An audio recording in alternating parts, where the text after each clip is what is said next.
안녕하세요. 11월 3일 목요일 아침입니다. 말씀과 함께 새롭게 오는 소망의 아침을 시작하겠습니다.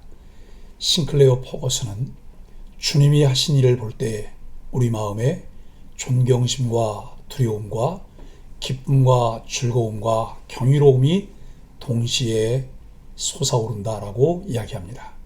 하박국 3장 1절로 19절까지 말씀을 본문으로 하여 공의의 심판을 완성하실 구원의 주님을 기뻐하라 라고 하는 주제로 함께 은혜를 나누기를 원합니다. 하박국은 주의 일을 수년 내에 나타내시고 진노 중에라도 공의를 잊지 마시길 간구합니다. 하나님은 택하신 백성, 기름 부음 받은 자를 구원하시려고 영광 중에 임하셔서 악인의 머리를 치십니다. 하박국은 비록 소출이 없고 양과 소가 없어도 구원의 하나님으로 인해 기뻐하리라고 노래합니다. 자기 의로 하나님과 논쟁하려 했던 하박국이 이제 하나님의 공의를 구하는 모습으로 변화되었습니다. 그는 하나님께 의탁하는 겸손의 즐거움을 알게 되었습니다. 우리를 괴롭히는 일들에 대해 초연하며 강해지고 담대해지는 것이 믿음이 아닙니다. 그것은 거짓 믿음입니다. 오히려 심각한 근심거리로 인해 자신의 연약함이 드러나야 합니다. 믿음 없음이 드러나야 하고 심각한 근심거리와 함께 연약한 자신을 하나님께 맡겨야 합니다. 그래서 하박국은 진노 중에라도 긍휼을 잊지 마옵소서라고 간구합니다. 그것이 기도에 있어서 하나님을 경외하는 자세입니다. 이러한 기도 안에서 맛보는 자유와 행복은 기본적으로 기도의 응답을 넘어섭니다. 기도에서 의탁과 자유는 그 자체로 가장 아름다운 응답입니다. 하나님이 모든 것을 아시며 모든 것 위에 계신다는 것을 아는 신앙의 자유 없이 믿음은 없습니다. 겟세마네 동산에 예수님도 자신을 하나님께 위탁하는 기도를 하셨고 자유를 얻으셨습니다. 그래서 수고하고 무거운 짐진 자들아 다 내게로 오라. 내가 너희를 쉬게 하리라고 말씀하셨습니다. 하박국은 이제 그분의 영광에 압도되어 두려워 떨며 하나님을 예배하는 은혜를 맛보았습니다. 하나님의 영광스러운 광채에 압도되어 겸손해진 것은 그가 전에는 느껴보지 못했던 달콤함이었습니다. 이것은 하나님이 하박국에게 베푸신 은혜의 선물입니다. 하박국은 찬양으로 책을 끝냅니다. 찬양은 언제나 옳습니다. 찬양은 우리의 도구가 아니라 목표입니다. 우리는 찬양하기 위해 살며 찬양할 때 삽니다.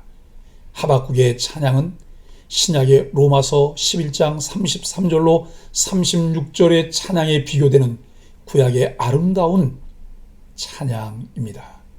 하박국의 아름다운 찬양을 통해 그의 신앙의 아름다움이 향기롭게 우리에게 다가옵니다. 이것이 하나님의 너그러운 은혜의 아름다움이며 능력입니다. 이것이 하박국이 우리에게 알려주려 했던 신정론입니다. 신정론은 하나님이 언제나 선하고 옳다고 인정하는 것을 말합니다. 하박국은 궁극적으로 그것을 증언했습니다. 2장까지는 하나님의 통치와 악인의 번성에 대해 철학적인 문답이 오고 갔는데 이제 하박국 선지자가 갑자기 기쁨과 즐거움을 말하며 노래하기 시작합니다. 그는 뭔가를 깨달았고 그 깨달음은 유다의 임박한 멸망과 상관없이 그를 기쁘게 만들었습니다. 하박국 선지자는 갑자기 놀랐습니다. 어떤 소문을 들었기 때문입니다. 그 소문은 하나님이 오실 것이고 주의 영광이 하늘을 덮을 것이라는 내용이었습니다. 하나님이 오신다는 것에 선지자가 왜 두려워하며 놀랐을까요? 하나님의 영광 중에 오심은 죄악이 관영한 세상과 죄인들에게 불덩이가 머리 위에 떨어지고 땅이 갈라지는 절대적인 재앙을 가져올 것이기 때문입니다. 그래서 하박국 선지자는 하나님의 긍휼을 구했습니다. 우리에게도 긍휼이 필요합니다. 오직 하나님의 긍휼 하심을 입어야만 하나님의 임재가 재앙이 아닌 영광이 될 수 있습니다. 하박국은 한 가지를 명확히 짚어냅니다. 땅이 흔들리고 산들이 무너지는 모습이 마지막 순간에만 나타나는 일이 아니라는 사실입니다. 하나님은 예전부터 그런 일을 행하셨습니다.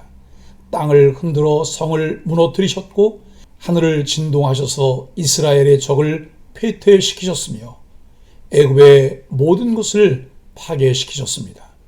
하나님의 통치와 권능은 막연한 미래의 일이 아닙니다. 우리가 충분히 눈으로 보고 안 것이고 지금 우리 삶에도 일어나는 일입니다. 우리는 눈에 보이지 않는 미지의 하나님을 섬기는 것이 아닙니다.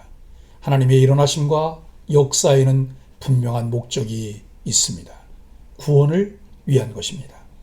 악인은 즐거움을 얻기 위해 다른 사람들을 공격하지만 하나님은 의의 분노로 공의를 세우기 위해 악인들의 머리를 치십니다. 그리고 곤경에 처했던 의로운 사람들을 구원하십니다. 우리가 온전한 마음으로 하나님과 동행하며 그분의 의 가운데 머물고 있다면 하나님은 우리를 구원하실 것입니다. 환난과 멸망의 소식은 그 어떤 담대한 사람, 심지어 선지자조차도 몸과 영혼을 떨게 만듭니다. 그것은 직접적인 고통이며 감당해야 할 고난이기 때문입니다. 누구도 현실의 고난을 대수롭지 않게 넘길 수 없습니다. 지금도 세상에는 전쟁과 기근과 재해에 대한 소식이 끊이지 않습니다. 이것이 현실입니다. 이런 냉혹한 현실 앞에서 하나님을 믿지 않는 사람들은 무너집니다. 믿음을 쫓아가기보다는 나름대로 성을 쌓으려 애씁니다. 하지만 하나님의 사람은 성이 아닌 찬송을 선택합니다. 하박국은 결단합니다. 전쟁과 멸망이 다가오고 있고 현재 그가 가졌던 모든 것이 사라질 것이지만 오직 여호와 하나님으로 인해 기뻐할 것을 결심합니다.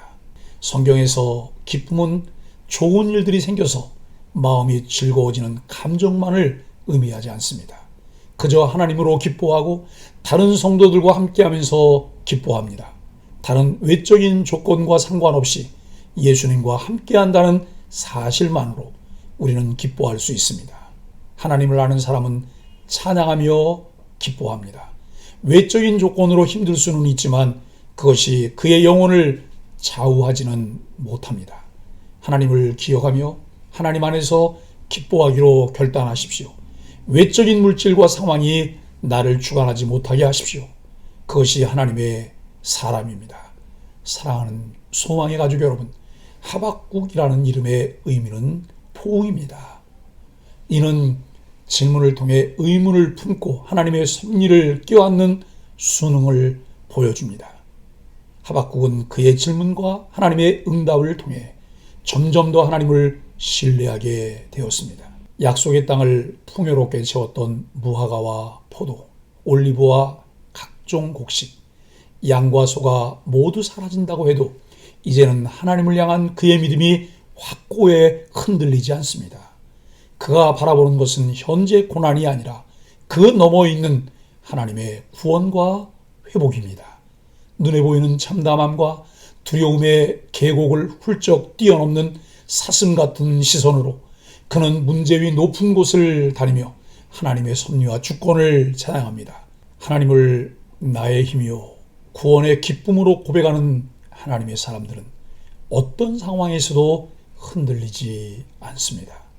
매일 소망의 아침 묵상에 꾸준히 참여할 때 우리들이 얻게 되는 유익이 무엇입니까?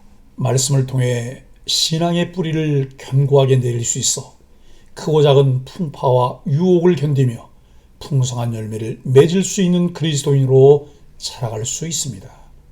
여호와 하나님의 구원의 은혜를 찬양하는 소망의 가족들이 되기를 예수 그리스도 이름으로 간절히 축복합니다. 함께 기도하겠습니다. 불순종한 백성을 징계하시는 하나님의 뜻은 그들을 망하게 하시려는 것이 아니라 죄악에서 건져내어 하나님 백성답게 살게 하시려는 것임을 깨닫습니다. 진노 중에라도 긍휼을 잊지 않으시는 하나님, 구원의 약속을 반드시 이루시는 신실하신 하나님을 끝까지 신뢰하게 하여 주옵소서. 예수님의 이름으로 간절히 기도합니다. 아멘.